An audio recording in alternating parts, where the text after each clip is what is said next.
BFM Business présente la 13e saison du concours de créateurs d'entreprise. Désormais, il n'en reste qu'un. BFM Academy avec Nicolas Dose. Voilà, nous revoilà en direct du studio Gabriel à Paris où vient de s'achever la finale de la saison 13 de la BFM Academy. Je vous rappelle qu'elle a été remportée sur le fil du rasoir, hein, près de 40% des voix, mais juste derrière, pas très loin, vers les 35.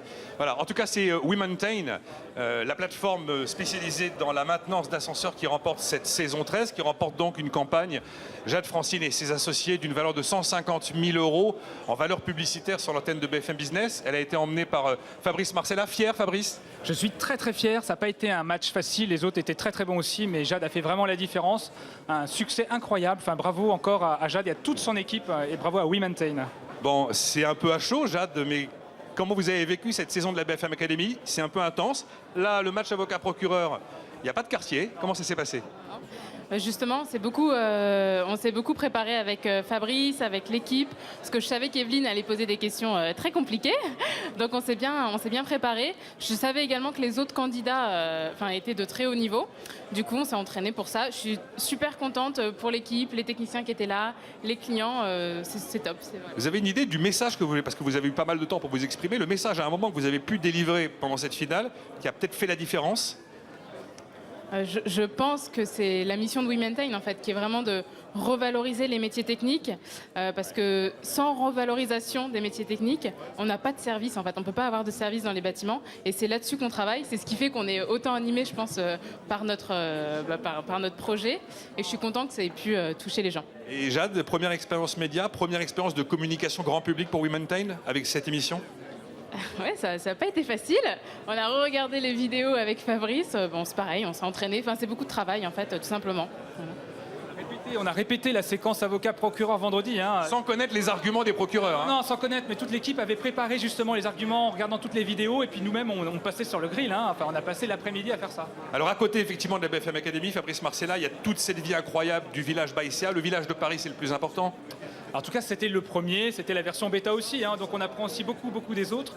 Et puis, la BFM Academy nous permet aussi d'aller recruter de nouvelles startups. Je pense à Spark Horizon notamment, qui passe son comité de sélection au village demain. Il est dans la salle d'ailleurs, et j'espère effectivement qu'on l'accueillera au village. Spark Horizon, qui avait passé les castings et qui était un peu dans les shortlists, mais qui n'est pas fait partie des... Il manquait pas grand-chose. Bon. Fort bien. Aujourd'hui, quel bilan vous tirez de votre rôle de maire? D'abord, est-ce que vous remettez votre mandat en jeu? Et quel bilan vous tirez du travail qui est effectué par le village et des résultats que vous avez pu obtenir? Alors, en tout cas, je remets absolument pas mon mandat en jeu, si on peut le dire comme ça. Ce que je tire comme expérience, c'est une dynamique incroyable au quotidien. Au quotidien, ce sont des yeux d'entrepreneurs qui brillent. Toutes les fois, on les accompagne, qui nous permettent, en tout cas aussi à nous, grands groupes, hein, d'évoluer, d'être plus agiles et d'être complètement inscrits dans cette dynamique très actuelle. Je vais demander aux 3 finalistes qui ne sont pas lauréats, mais qui sont 3 entrepreneurs, de venir me retrouver. On a très peu de temps, on va resserrer le propos, mais juste une réaction par rapport à ce que vous... Pas forcément la finale et pas forcément le résultat, mais une réaction par rapport à ce que vous avez vécu avec BFM, avec nous, avec les coachs, avec l'ensemble de l'équipe depuis maintenant un peu plus de 3 mois. On est super content parce qu'on a vraiment un niveau de visibilité qu'on n'avait pas avant. On est la première entreprise dans la blockchain à ce niveau de la compétition. Donc c'est que du bonheur et nous on continue. Marie Gastel, avec Displace. Moi, je partage sur la visibilité, je suis tout à fait d'accord. Et puis surtout, je trouve que c'était vraiment une aventure humaine. On a rencontré plein de startups, de plein de domaines différents qu'on ne rencontre pas au fur et à mesure. Et je suis très contente pour toi. Vraiment bravo, tu mérites. Je ne suis pas en mesure, là, de vous dire quel est le 2e, le 3e et le 4e par rapport au pourcentage que je vous ai livré. Votre Robin, Julien Latouche? Pareil, une vraie aventure humaine, ça c'est sûr. Et puis moi, je suis vraiment heureux que Jade ait gagné parce qu'elle partage quelque chose qui est très important pour moi. C'est une phrase d'Edison qui disait le génie, c'est 1% d'inspiration et 99% de transpiration. Et on sent que Jade, elle bosse, elle a envie d'y aller. Et donc, je suis sûr que son business ne pourra que fonctionner. Et je vais vous raconter une anecdote sur votre Robin. Il se trouve que, par hasard, je me suis retrouvé à une présentation qui faisait de votre Robin dans son école à Paris. Je pense que c'est la première fois que Julien en parlait véritablement en public.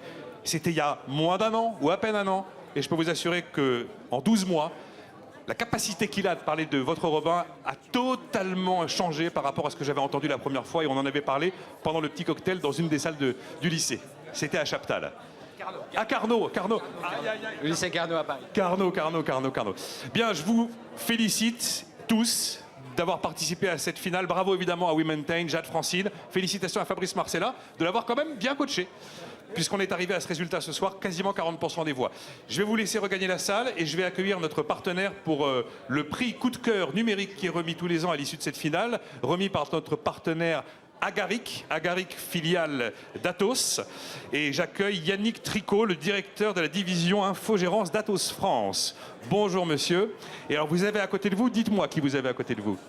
Alors, je suis ravi ce soir de pouvoir remettre ce trophée coup de cœur à la société Yes. Coup de cœur numérique. Hein. Coup de cœur numérique, absolument. À la société Yes We Hack, qui propose des plateformes de bug bounty. Alors peut-être en 2 mots pour expliquer à quoi correspond ce mot barbare. C'est très simple, c'est un service qui est en plein essor, destiné aux entreprises pour évaluer la robustesse et surtout la sécurité de leur système informatique à travers une communauté de plusieurs milliers d'experts qui sont des gens passionnés, des chercheurs en sécurité, des hackers parfois. C'est-à-dire que j'ai avec moi Guillaume Vassoulière, le fondateur de Yes We Hack.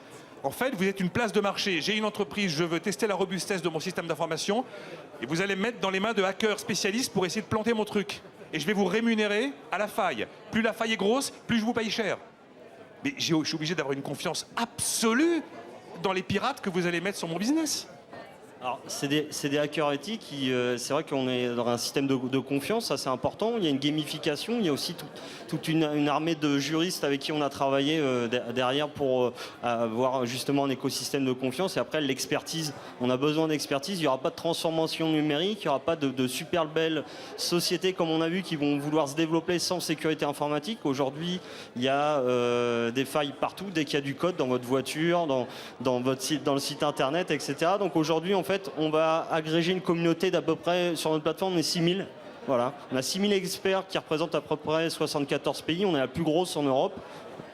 Plateforme. Yes We Hack, c'est la plus grosse plateforme de bug bounty. Et en fait, on va mettre à contribution cette communauté pour tester les vulnérabilités des systèmes d'information de nos clients. Et aujourd'hui, on a des clients comme Orange, Quant ou encore OVH et Blablacar, par exemple, dernièrement, qui utilisent notre communauté. Blablacar a sa communauté de covoitureurs et nous, il utilise une communauté de hackers pour sécuriser sa communauté.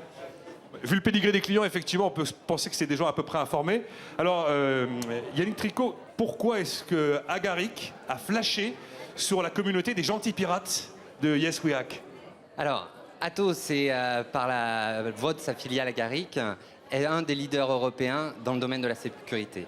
Donc naturellement, notre regard s'est porté sur ce domaine en premier lieu et très rapidement sur la société Yes We Hack. Tout d'abord, pourquoi pas les embarquer avec nous, parce que c'est ce qu'attendent nos clients, hein, d'apporter de la valeur au travers de l'écosystème de start-up au sein de nos propositions. Donc très rapidement, on a noté et je suis ravi d'offrir ce trophée ce soir à Guillaume. Eh bien, allons-y, voilà. Donc, le prix coup de cœur Agaric de la saison 2013 qui revient à Guillaume Vassoulière pour Yes We Hack. Merci infiniment d'avoir été avec nous et de nous avoir décrit ce business incroyable, quoi. Se mettre dans les mains des pirates, c'est quand même absolument fabuleux. Voilà, merci à tous d'avoir suivi cette finale de la BFM Academy qui, là, pour le coup, est véritablement terminée. On va retourner dans le 15e arrondissement en direct des studios de BFM Business pour la suite de nos programmes. Ça s'appelle Tech & Co. C'est avec Sébastien Coinon. Il était une fois la BFM Academy. On se retrouve pour la 14e saison l'année prochaine.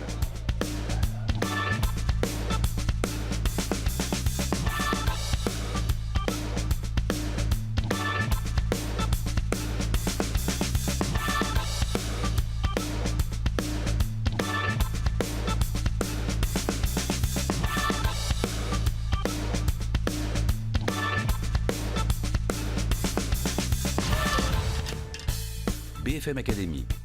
Désormais, il n'en reste qu'un. À suivre, Tech & Co, le grand live du numérique sur BFM Business.